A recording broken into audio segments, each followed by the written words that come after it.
O meu convidado de hoje é uma figura marcante na cena cultural negra carioca. Ele transita com estilo, talento e personalidade dos bailes blacks aos blocos afros. Já no samba, ele só foi o Rei Momo da maior festa do planeta, o Carnaval Carioca. Eu tenho o prazer de receber o jornalista, produtor cultural e diretor da Escola Técnica Estadual de Teatro, Martins Pena, Marcelo Reis. Marcelo, obrigado por ter vindo. Obrigado pelo convite. É um prazer enorme receber você aqui.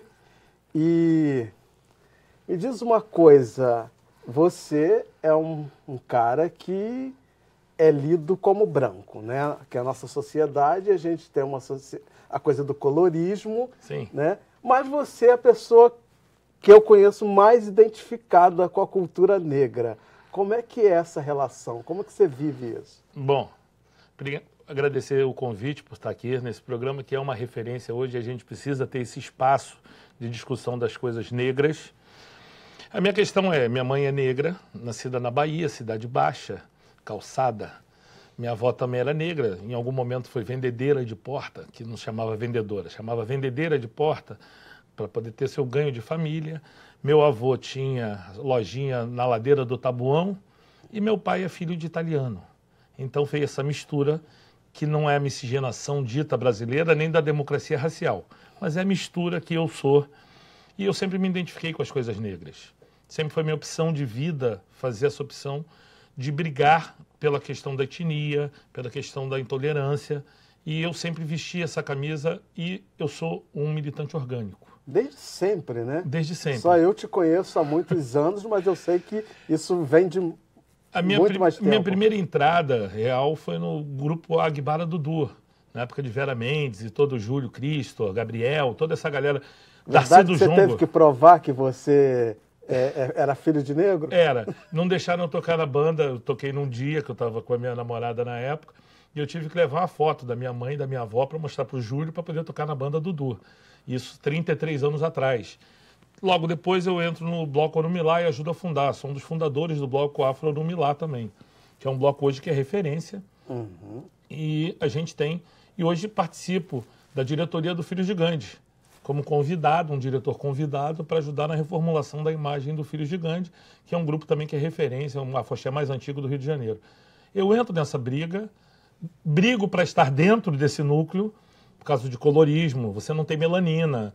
Mas nos Estados Unidos, até a 8ª geração, você é negro. E aqui a gente tem dificuldade de entender que pardo não existe, pardo é um papel craft.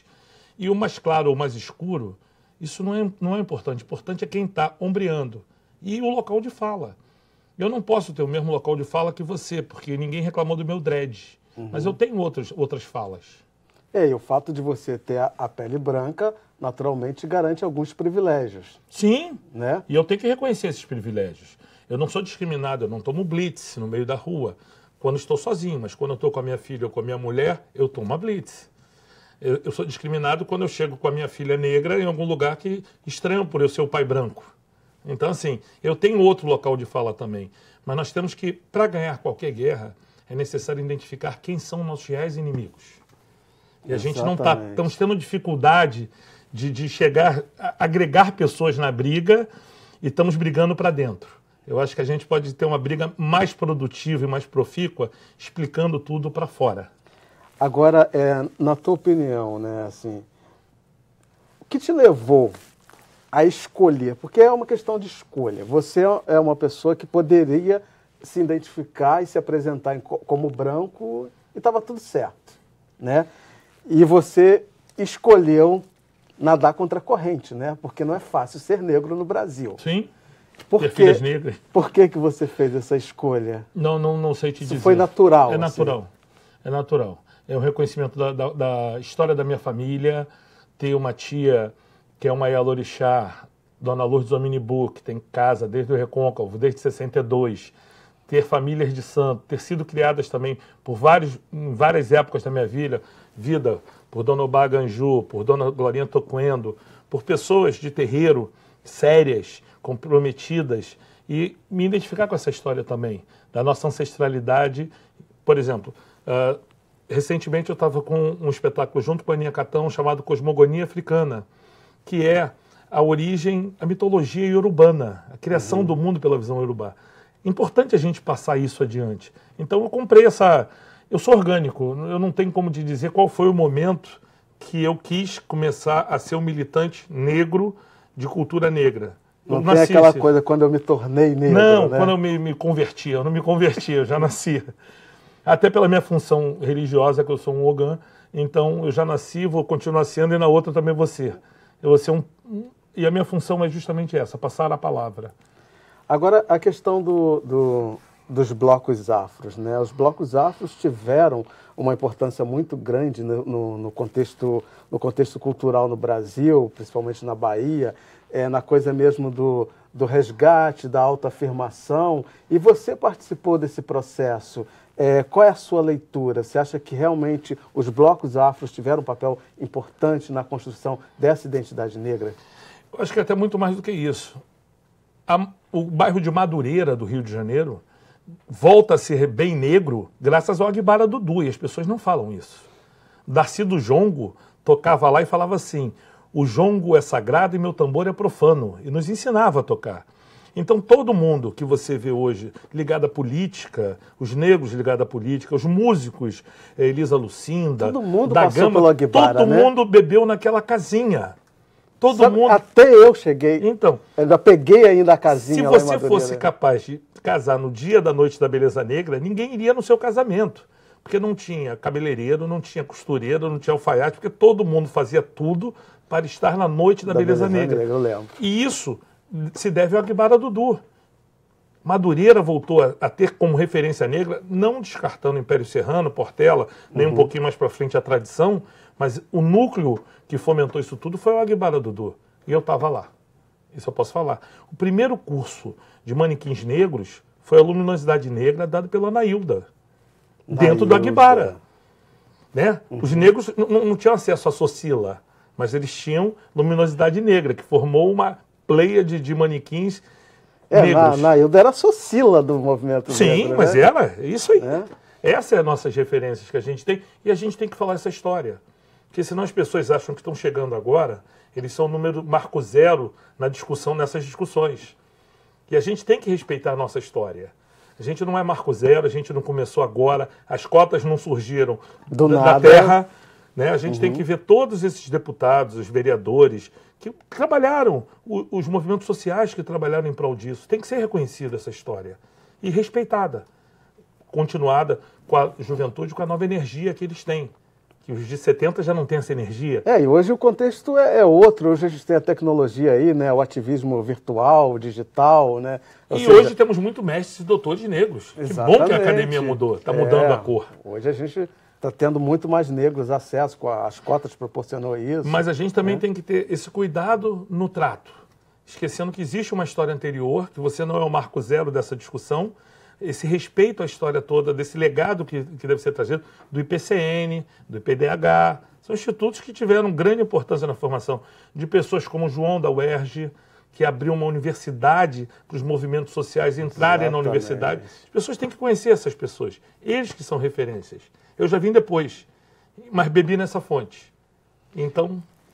E o charme, o soul, né? Geralmente tinha essa coisa, né? Quem era de um movimento, meio que torcia o nariz para o outro. E você sempre circulou em tudo. Eu agradeço todo mundo, porque Black Music era um gordinho branquinho, que chegava na roda, ninguém acreditava, e quando eu dançava eu podia sair sem olhar para trás, sem medo, porque eu sempre gostei de dançar muito.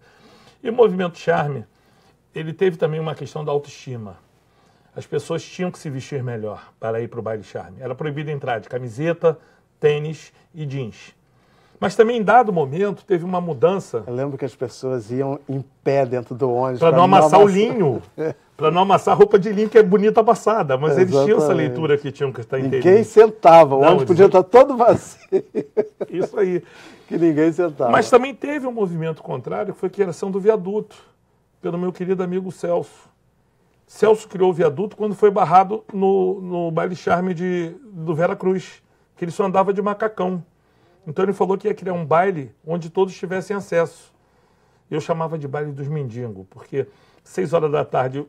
Aí ele falava, não brinca. Eu falei, não, você que está invadindo a casa deles. porque eles estavam lá dançando quando a gente montava o som e quando a gente desmontava. E era um baile extremamente popular, aberto, não tinha aquela cerca, não tinha nada, e começou na boleia de um caminhão. Lupe é um dos DJs que começaram naquele baile lá, na boleia de um caminhão debaixo do viaduto. Então a gente tem que ter leitura sobre esses movimentos, a importância do charme enquanto elegância, a importância do viaduto enquanto democratização do espaço público. Tem que ter leitura dessas coisas. É importante. E eu sou apaixonado pela Black Music e brigo também pela Black Music nacional. Eu acho que até os DJs tocam muito pouco do que nós temos de muito bom, que era Tim Maia.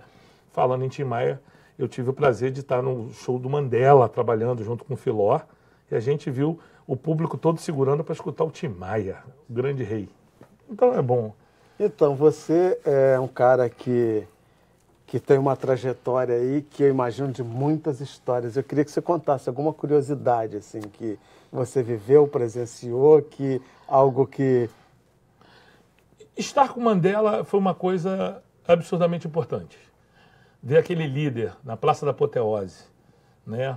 A gente segurando os artistas, Alcione, Taiguara, Tim Maia, para poder cantar, porque o Mandela estava presente. Quer dizer, um líder que sai da prisão sem a raiva, querendo construir um país novo. Eu só chorava, sabia? Eu só chorei. A gente não tem outra reação. Então, assim, minha outra grande história, eu acho que foi a brincadeira de eu dizer que ia ser Rei Momo, o rei da cidade, e acabo virando no primeiro concurso. Mas foi uma brincadeira, é isso? Foi. Como é que é essa história? Eu estava no Canecão, tinha uma festa e o Rei Momo, atual, daquele momento, não apareceu. Aí eu falei, ele não veio, mas eu tô aqui, eu vou ser o próximo. Aí um amigo meu chamado Roberto Littman, Robertinho do Rio, que tinha um programa, vai sábado lá, vamos conversar sobre isso. E nisso que eu falei, um monte de mestre-sala e porta-bandeira, que são meus afilhados, meus sobrinhos, estou dentro, vou botar a bandeira é minha, a bandeira é minha. Sábado eu fui no programa falar sobre carnaval. No meio do programa ele lançou, a Marcelo Reis está lançando a campanha dele para Rei Momo. E aí começou a brincadeira. Foi a primeira vez que eu competi, eu nunca pensei em ser Rei Momo. Mas eu tenho que... Sério, foi assim, acontecendo... Caiu no colo. 40 minutos antes da final, eu trabalhava com o secretário de Educação e ele me pediu uma coisa, eu era assessor dele. E ninguém sabia que eu estava competindo.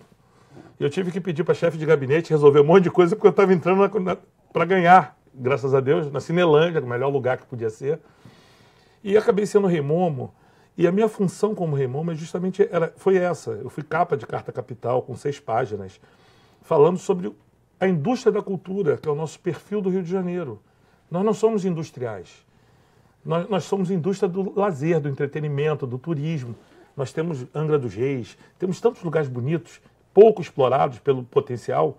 E a minha cultura foi essa, de falar que o carnaval não é somente pão e circo. É a cultura de um povo, é geração de renda. São milhares de pessoas que trabalham para que o carnaval aconteça. Não é um momento muito importante da nossa cidade.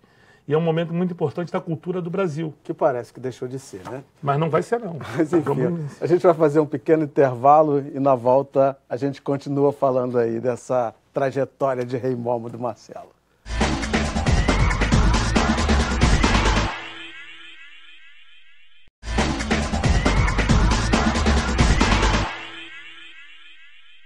Hoje eu estou conversando com o jornalista, produtor cultural, diretor da Escola Técnica Estadual de Teatro Martins Pena, Marcelo Reis. Marcelo, vamos começar esse bloco então, mostrando aqui você no seu reinado, né?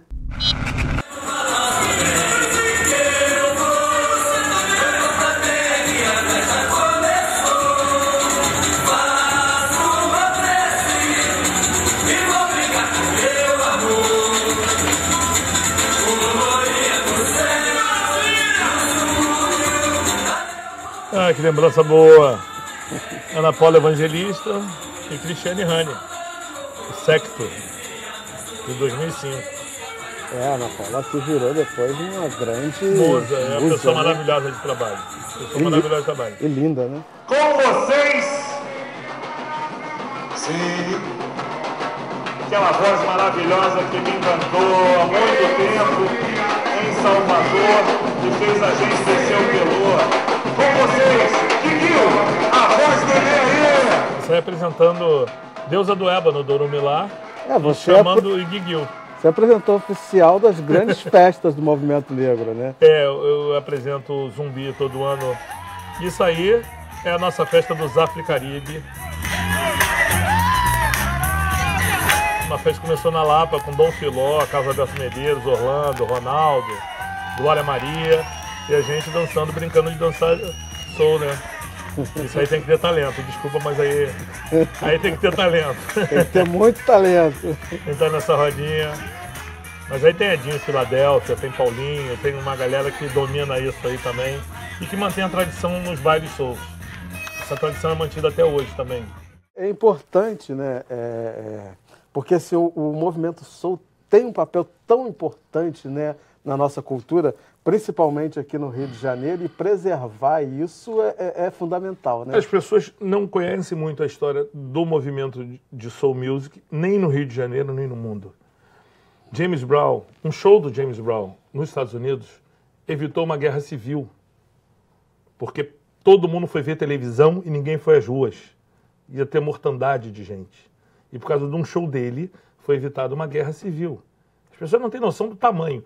Houve perseguição ao movimento soul no Rio de Janeiro. Os documentos estão aí para provar. E as pessoas acham que tudo é alienação.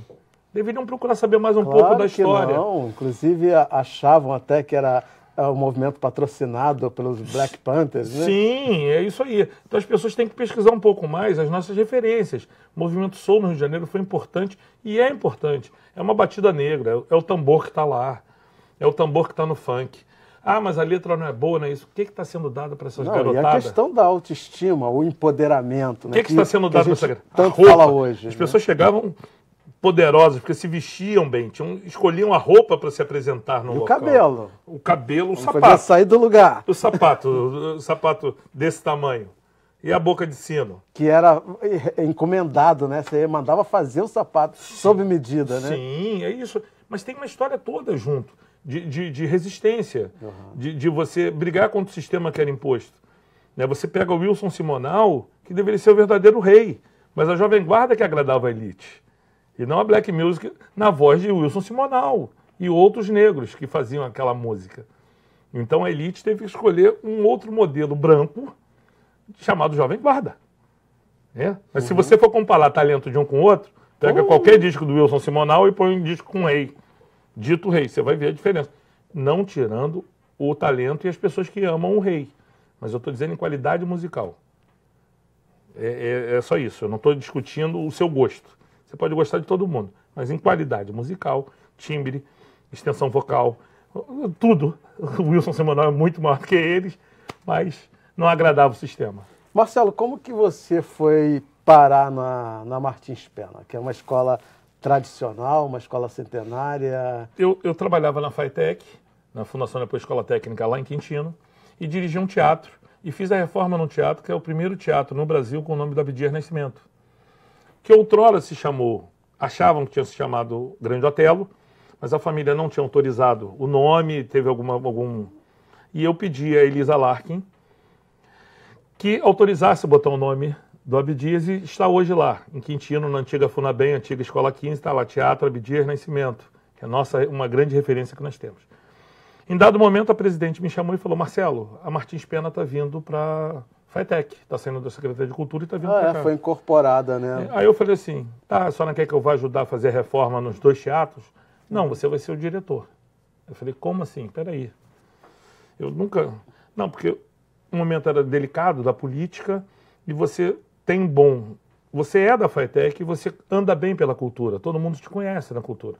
O presidente da FUNARJ é o Ciro, que hoje está no Teatro Municipal, já falou que apoia teu nome, já está no chefia de gabinete. E foi num momento muito difícil, que a escola estava sem mínima estrutura, mas a gente conseguiu aos poucos estruturar, fazer um prédio. Fizemos um projeto FAPERJ de captação de renda de R$280 mil na época. Pois é, uma escola que sempre estava pipocando os problemas, né? Desde a criação, desde 1908. Tanto de estrutura, né, do prédio como em si, mas também de falta pessoal de e tal. A escola começa em 1908, primeira turma em 1910, dentro do Teatro Municipal. Com a morte de Coelho Neto, ela é expulsa do Teatro Municipal, roda um monte de lugar e consegue hoje estar na Rua 20 de Abril. Continua com os mesmos problemas. Cultura não é prioridade em local nenhum do Brasil. Teatro, acham que eu sempre tento inverter. A cultura não está dentro da educação. A educação está dentro da cultura. A cultura é muito maior. Então, se o povo entender que através da cultura e educação a gente muda um país, a gente consegue ter um trabalho melhor. Então, hoje a Martins Pena produz, feito peças maravilhosas. Nós tivemos agora as Desgraças de Martins Pena, ambientado no mundo do carnaval, e Sansara, ambientado na Índia, com partes da Índia. 2.000 pessoas assistindo, com plateias de 80 a 100, 10, 15 apresentações. Tivemos, nos últimos anos, entrada de novas turmas, tem entrado novos alunos. Os professores estão completos, não está faltando nenhum professor em nenhuma matéria hoje, mas ainda estamos com dificuldade, sim. Não está fácil, a gente pertence ao governo do Estado, então o aperto existe. Não adianta a gente dizer que está perfeito, não está. Mas a escola está fazendo o papel dela. Agora, uma coisa, eu ouvi já muitos estudantes de teatro dizerem que o Teatro Experimental do Negro de Abdias do Nascimento nunca esteve na grade escolar das escolas de teatro. Você mudou isso na Martins Pena? Em 2007 isso entrou com o professor Luiz Felipe. Na minha saída, saiu também o TEM. E agora a gente está retornando. E graças ao Teatro Experimental do Negro TEM fazer parte da grade, houve recentemente uma exposição chamada Identidade, feita pelo Rolando Caldeira, no Parque das Ruínas. Isso, e a Noêmia Oliveira. E a Noêmia Oliveira. Essa exposição surge no coração do Orlando quando ele tem aula do Teatro Experimental do Negro na Martins Pena. Então tem fruto. Pra você ver como é importante, sim, né? Ele teve essa aula na Martins Pena e anos depois ele faz a Identidade com a Noêmia. Agora é muito louco isso, né? Porque a importância que o Teatro Experimental do Negro teve para a história desse país e ser totalmente visibilizado nas escolas de teatro, como que alguém se forma ator, diretor, sem saber dessa história? Mas aí nós vamos vir para aquela outra questão que permeia toda a história do negro: invisibilidade. É necessário tornar invisível para poder não dar força, para não ter empoderamento. Se você não conhece as potencialidades de tudo que foi criado, por que você vai falar que o Túnel e o André Rebouças eram negro? Por quê? Não interessa. Porque se negro não tem capacidade, né, não vai... Não preciso contar a história. Eu fui fazer um culto ecumênico na UFRJ de Três Rios, na formatura da Yalodê, da filha da Ana Hilda. E eu justamente falei a perda de tempo que se teve no Brasil de não pegar os negros malês que estavam nos porões dos navios negreiros e explorar o conhecimento deles nas leis. Só botaram para trabalho braçal, como se eles não soubessem e não fossem doutos. E quando eu falei isso, quase todos os alunos ficaram espantados, que não sabiam que tinham escravos que eram doutos. Eram os malês, estavam lá dentro. Ainda bem que eles também trouxeram a alegria, né? Os negros também trouxeram a alegria que o português e o espanhol também não tinham, né? Vieram também no porão do navio a alegria. Veio o banzo também, veio a tristeza, mas veio a alegria também. Veio a alegria também. Veio a festa, veio a comemoração que o português e o espanhol não tinham, que nem os negros. Mas a nossa vida, assim, a invisibilidade do negro se dá em todos os locais. E as pessoas esquecem de puxar as histórias e trazer para onde pode ser discutida. No caso, o Teatro Experimental do Negro tinha que estar na CAU, tinha que estar na FRJ, assim como Mercedes Batista conseguiu inserir a dança afro nas cadeiras das universidades. Mas depois de ter sido esculachada, que é o termo correto, desculpa a força do... que não avisaram para Mercedes Batista, no último exame que ela tinha para entrar no Teatro Municipal, esqueceram de avisar o Dia das Mulheres. E ela teve que fazer prova junto com os homens. E ela tirou a nota mais alta. Só para quebrar o sistema. E hoje a dança afro faz parte da grade da dança, do curso de dança. Então, um dia, se Deus quiser, o Teatro Experimental do Negro tem que fazer parte também da curso de formação de atores e diretores teatrais. Sim, das escolas, das universidades. Da CAU, da FRJ, da Unirio. Todas as escolas devem falar, mas não falam. E o que você poderia dizer hoje que essa tua trajetória trouxe de especial para a tua vida? Trouxe algum sofrimento. Posso dizer que é fácil. Mas também traz alegrias.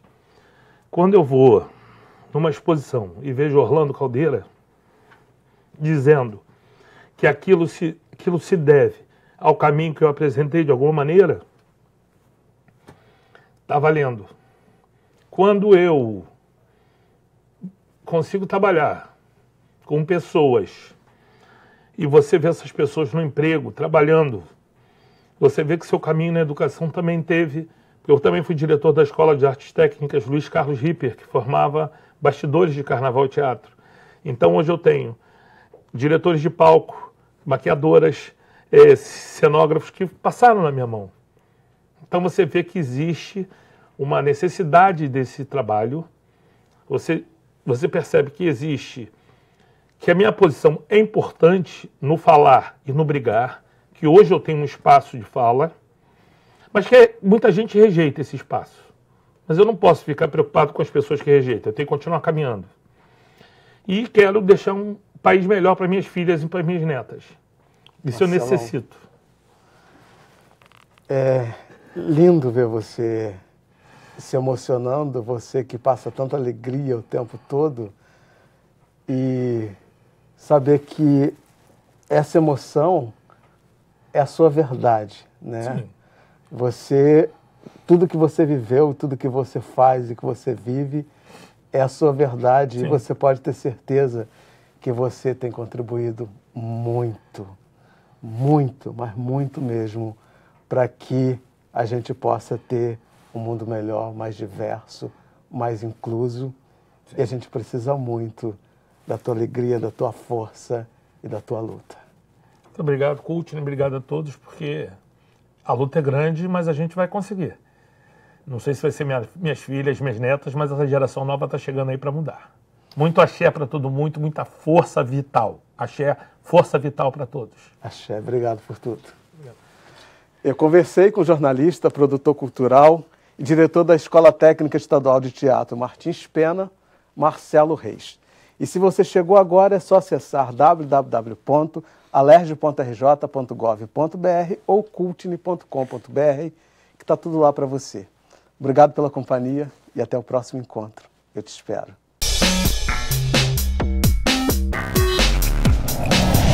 Coutney é resistência, patrimônio, história e memória. A nossa identidade viva aqui com a gente.